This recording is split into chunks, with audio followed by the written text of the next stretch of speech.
தமிழ்நாட்டில் அல்ல, உலக அளவிலேயே மனிதகுலம் இதுவரைக்கும் சந்தித்திராத ஒரு ஆறுதல் வழங்கும் நிகழ்ச்சி இது. நீங்களே சொல்லியதைப் போல ஆறுதல் வழங்கும் விழா என்று நாம் முதன்முறையாக கேள்விப்படுகிறோம். வரலாற்றில் எத்தனையோ துயர சம்பவங்கள் நடந்திருக்கின்றன, படுகொலைகள் நடந்திருக்கின்றன, விபத்துகள் நடந்திருக்கின்றன.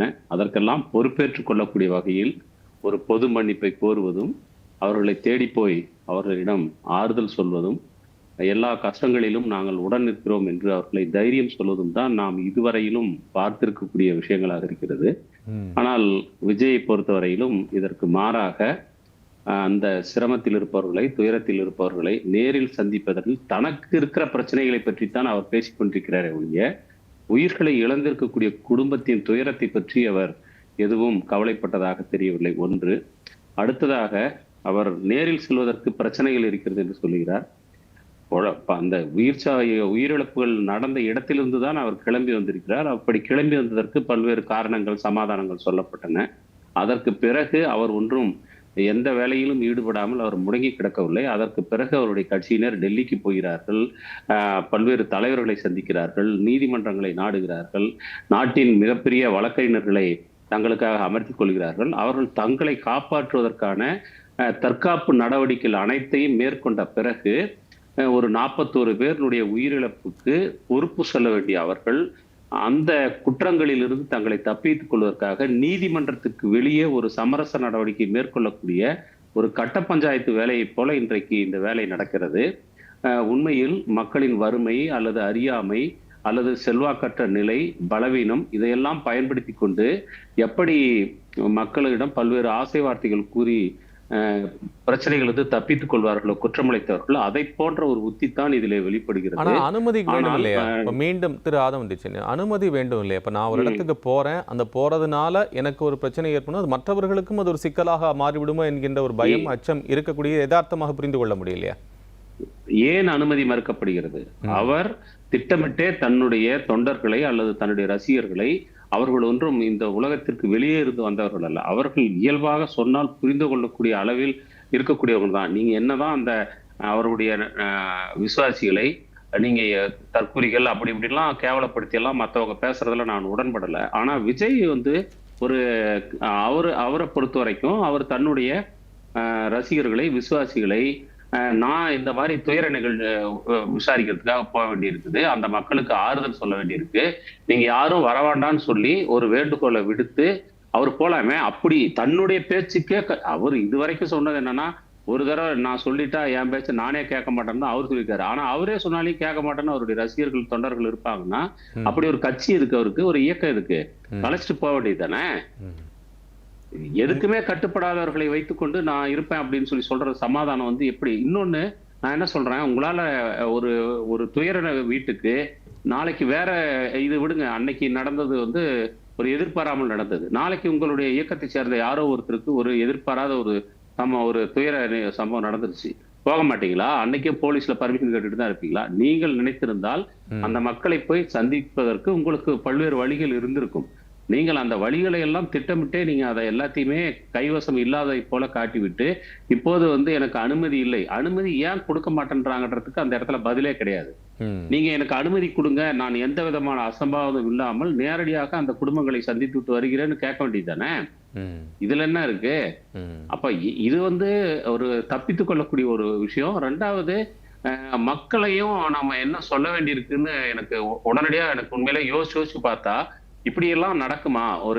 தங்கள் வீட்டு பிள்ளைகளுடைய சாவுக்கு காரணமானவர்களை வழியை தேடி போய், அல்லது அவங்க அனுப்பி கூப்பிடுறாங்கன்றதெல்லாம் வேற விஷயம், ஆனாலும் கூட இது ஒரு வழியை தேடி போய் ஆறுதல் கேட்டு திரும்பக்கூடியதை போன்ற ஒரு விஷயமா தான் நான் பாக்குறேன். நீங்க கடந்த காலங்கள்ல எவ்வளவோ ஒரு வறிய நிலையில் இருக்கக்கூடிய, எந்த அதிகாரமும் இல்லாத, உதாரணத்துக்கு நீங்கள் வாச்சாத்தி மக்களை எடுத்துக்கொள்ளலாம்.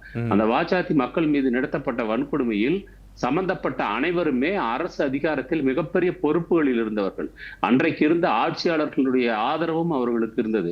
அப்படிப்பட்ட சூழ்நிலையில் கூட அவர்களுக்கு எவ்வளவோ ஆசை வார்த்தை கூறி அச்சுறுத்தல் செய்த போதும், அல்லது உங்களுக்கெல்லாம் நிலம் தருகிறோம், வேலை தருகிறோம், லட்சக்கணக்கில் பணம் தருகிறோம் என்றெல்லாம் பேரம் பேச போது கூட, நாங்கள் இதையெல்லாம் துச்சமாக மதிக்கிறோம், எங்களுக்கு இழைக்கப்பட்ட அநீதிக்கு நியாயம்தான் வேண்டும் என்று 31 வருடங்கள் நீங்க அவங்க சிறப்பு நீதிமன்றத்துல போராடி வாதாடி அதுல தீர்ப்பு பெற்றாங்க. சென்னை உயர்நீதிமன்றத்தில் மேல்முறையீட்டில் தங்களுக்கான நியாயத்தை பெறுவதற்காக போராடினார்கள். அதற்கு பிறகு உச்சநீதிமன்றத்தில் மேல்முறையீட்டிலும் கூட அவர்கள் பொறுமையாக விடாப்பிடியான உறுதியுடன் நின்று போராடி தங்களுக்கான நீதியை பெற்றிருக்கிறார்கள். நீங்கள் கடந்த காலம் முழுவதும் பாருங்கள், அடித்தட்டு மக்கள் தங்களுக்கு இழைக்கப்பட்ட அநீதிக்கு நியாயம் கேட்டு போராடித்தான் அவற்றை அறிந்திருக்கிறார்கள். எங்கேயுமே இதுல இன்னொரு விஷயம் கவனிக்க வேண்டியதாக இருக்கு திரு ஆதவன். இதுல இன்னொரு என்னன்னா, இந்த 41 குடும்பத்தினருமே விஜய் மீது எந்த விதமான தவறுமே இதுவரை சொல்லவில்லை என்பதையும் நீங்கள் உற்று நோக்கிறீர்களா? அந்த இடத்துல அதுல அததான் சொல்றேன். மக்கள் அப்படி அந்த அளவிற்கு நாம் மக்களை அரசியல் படுத்தாமல், ஆற்றல் படுத்தாமல், தங்களுடைய குடும்பத்திலிருந்து உயிர்களை பறித்தெடுத்தவர் மீது ஒரு கோபப்படுவதற்கு கூட தெரியாமல், அல்லது ஒரு தவறாக சித்தரிக்கப்பட்ட விஷயங்களை பறித்தெடுத்தவர்னா குற்றச்சாட்டு அது இன்னும் சிபிஐ விசாரணையில் இருக்கு. அது குற்றப்படுத்ததா ஆகாதா? உங்களுக்கு தெரியாத ஒண்ணு இல்ல, மீண்டும் நினைவு ஊட்டுறேன். அது இல்ல, அது சிபிஐ விசாரணை இருக்குது. சிபிஐ விசாரணையில் இருக்கும்போது அதுக்காக நீங்க சொல்ல முடியாம இருக்க முடியுமா? நான் கருதுகிறேன், அவரு அந்த கூட்டத்துக்கு போய் அவர் உரிய நேரத்தில் போயிருந்தால், தன்னுடைய தொண்டர்களை வைத்து, தன்னுடைய கட்சி தலைவர்களை வைத்து முறைப்படி அந்த கூட்டத்தை அவர் அணிதிரட்டி இருந்தால் நிச்சயமாக இந்த அசம்பாவிதம் நடந்திருக்காது. 41 உயிர்கள் பாதுகாக்கப்பட்டிருக்கும் என்றுதான் நான் நினைக்கிறேன். தொடர்ந்து முதலில் தொடங்கும் போது விக்கிரவாண்டியில் தொடங்கி மதுரை, திருச்சி, அவர் அரியலூர் என்று வரிசையாக அவர் நடத்திய எல்லா இடங்களிலும் இப்படி ஒரு அசம்பாவிதம் நடப்பதற்கான சாத்தியங்கள் இருந்து கொண்டே இருந்தது. அதை அவர் ரசித்து அவ்வாறான நிகழ்ச்சிகளை மேலும் மேலும் ஊக்குவித்ததனுடைய விளைவுதான் இந்த 41 பேருடைய உயிரிழப்பு. அப்படி ஒரு சாடிஸ்டா அவர் சித்தரிக்க வேண்டிய சூழலும் இருக்குதா? அதாவது நீங்க சொல்றத பார்த்தா இதுல உண்மையிலே இருக்குது. ஏன்னா ஒரு 7 மணி நேரம் தாமதமா ஒரு இடத்துக்கு வராரு. வர்றவர் நேரடியாக அந்த அவருடைய முகத்தை பார்க்கறதுக்கு தான் அந்த மக்கள் காத்திருக்கிறாங்க. ஒண்ணு அவர் வழங்கக்கூடிய பெரிய அருளுரையை கேட்பதற்கோ, பெரிய எழுச்சியுரை கேட்பதற்கோ இல்ல, அவருடைய முகத்தை பார்க்கறது தான் நின்றுட்டு இருக்காங்க. அப்ப அந்த முகத்தை காட்டி விட்டு அவர் வந்திருந்தால் அந்த கூட்டம் அப்படியே கலைந்திருக்கும், பார்த்த ஒரு திருப்தியோடு, மகிழ்ச்சியோடு. ஆனால் அவர்களை அந்த விளக்க அணைச்சி மறுபடியும் ஆன் பண்ணி அந்த ஒரு விளையாட்டு மாதிரி அதை நடத்தி, இதெல்லாம் தான் அந்த மக்களை அன்னைக்கு அவ்வளவு பெரிய நெருக்கடிக்குள்ள கொண்டு போய் தள்ளுச்சு. இன்னைக்கு வெளியில இந்த எல்லாரையும் அழைத்து கொண்டு போய் ஆறுதல் சுற்றுலாவுக்கு அழைத்து கொண்டு போனார்கள் என்றெல்லாம் பேசுகிற போது நமக்கு உண்மையில் இந்த 41 பேர் இறந்த விஷய பின்னுக்கு போய் விஜய் துக்கத்துல இருக்கிறாரு, அவரு ஆறுதலை தன்னுகிட்ட இருக்கக்கூடிய துக்கத்தை அவரு இவங்களை பார்த்து ஆறுதல் படுத்திக்கிறதோ, இவங்களுக்கு இருக்கிற ஆறுதல் துக்கத்தை போக்குறதுக்கு ஆறுதல் சொல்றதும் தான் இன்னைக்கு முக்கியமான விஷயம். இதுல 41 உயிர்கள் நம்மோடு இருந்தவர்கள், ஒரு மாதத்துக்கு முன்னாடி வரைக்கும் நம்மளோடு நடமாடி கொண்டிருந்தவர்கள் காணாமல் போயிருக்கு. அவங்க உயிரிழந்திருக்கிறார்கள். அவர்களை பற்றிய பேச்சே இல்லை. அவங்க இந்த சமூகத்துக்கு எவ்வளையோ பங்களிப்பை செய்திருக்க வேண்டிய இளைஞர்கள், குழந்தைகள், அவங்க காணாம போனதை பற்றி, அவர்கள் போக்கடிக்கப்பட்டதை பற்றி, இவ்வளவு பெரிய சோகம் நடந்ததை பற்றிய பேச்சு இன்றைக்கு பின்னுக்கு தள்ளப்பட்டிருக்கிறது. நாளைக்கு யார வேணாலும் இப்படி ஒரு சூழல் உருவாகும் அப்படின்னு சாகடிச்சுட்டு, ஆமா, நாளைக்கு யார வேணாலும் சாகடிச்சுட்டு, எத்தனை பேர் வேணாலும் சாகடிச்சுட்டு, நான் துக்கமா இருக்கிறேன், என்னால பார்க்க முடியாது, உங்களுக்கு நான் 20 லட்சம் தரேன், உங்களுக்கு வாழ்நாளுக்கு பொறுப்பேற்றுக்கிறேன்னு சொன்னா இந்த நீதிமன்றங்கள் அனுமதிக்குமா? முதல்ல இது நியாயத்தின் பார்ப்பட்டதா, இது ஒரு சட்டத்தின் ஆட்சிக்கு உட்பட்டதா என்ற கேள்வியை தான் நான் எழுப்புவேன். யார் பொறுப்பேற்க வேண்டும் என்ற கேள்வி பொதுவாக இதன் மூலமாக எழுகிறது.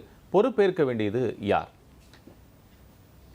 பொறுப்பேற்க வேண்டியது விஜய் தான். விஜயும் அவர் யாரையெல்லாம் இந்த நிகழ்ச்சியை ஏற்பாடு செய்வதற்காக பொறுப்பாக நியமித்தாரோ அவர்களும் தான் இதுக்கு கூட்டாக பொறுப்பேற்றுக் கொள்ள வேண்டியவர்கள். அவர்கள் மட்டும்தானா? ஒரு உயிர்கள் அவர்கள் மட்டும்தானா? அவர்கள் தான் முதன்மையாக, அவங்க இந்த கூட்டத்தை நடத்தலன்னா இந்த விஷயமே நடக்க போறது இல்ல.